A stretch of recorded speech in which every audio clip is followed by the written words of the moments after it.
Shakib is back. না, সাকিব আন্তর্জাতিক ক্রিকেটে ফেরেননি, ফিরেছেন নিজের চেনা ছন্দে। বলে ব্যাটে পারফর্ম করা যাকে বলে সেই ধারায় ফিরলেন বিশ্বসেরা অলরাউন্ডার।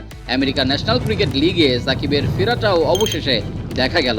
আন্তর্জাতিক টি-20 ক্রিকেট থেকে পারফরমেন্স জনিত কারণে অবসর নিলেও বিদেশের ঘরোয়া ক্রিকেট দিয়ে নিজের চেনা ছন্দ খুঁজে পেলেন সাকিব আল হাসান। আমেরিকার মাটিতে এনসিএল লিগের এক ম্যাচে সাকিব ব্যাটে বলে পারফর্ম করেছেন।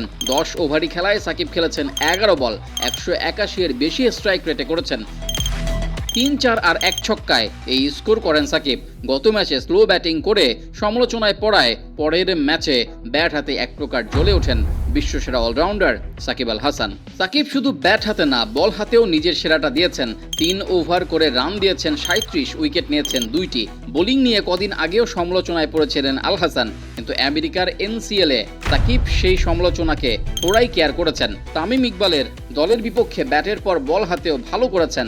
কমেন্ট্রি না করলে যে দলের হয়ে খেলতেন তামিম, সেই দলের বিপক্ষেই ভালো করেছেন সাকিব। সবকিছু ঠিক থাকলে খবরের শিরোনাম থাকতো ভিন্ন, বলা হতো তামিমের দলের বিপক্ষে জ্বলে উঠলেন সাকিব।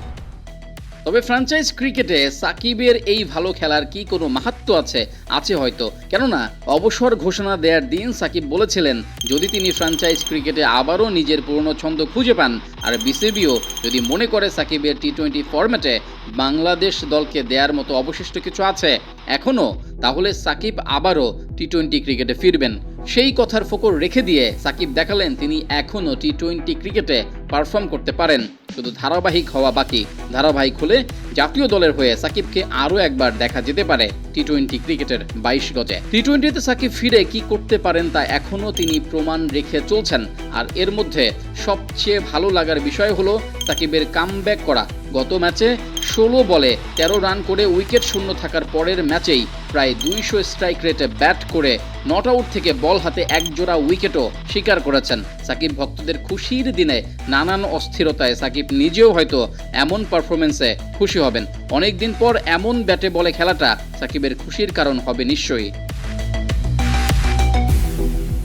তবে দলগত পারফরমেন্সের দিকে তাকালে সাকিব ব্যর্থ হয়েছেন।